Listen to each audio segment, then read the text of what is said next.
ఏదైనా కలియుగంలో సాక్ష్యం లేదే సత్యానికి సాక్ష్యం ఖచ్చితంగా కలియుగంలో అవసరం.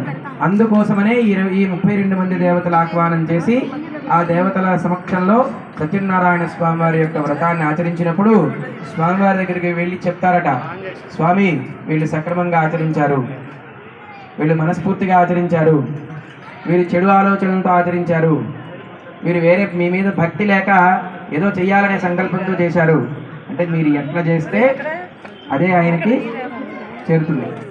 అర్థమైందా? నేను నిమిత్త మాత్రుణ్ణి, అక్కడ చేసేటటువంటి దేవతలు కూడా నిమిత్త మాత్రులే. నన్ను ఎట్లా అయితే పిలుచుకున్నారో కార్యక్రమం చేయడానికి ఆ 27 మంది 32 మంది దేవతల్ని కూడా అట్లానే పిలుచుకుంటున్నారు వ్రతానికి.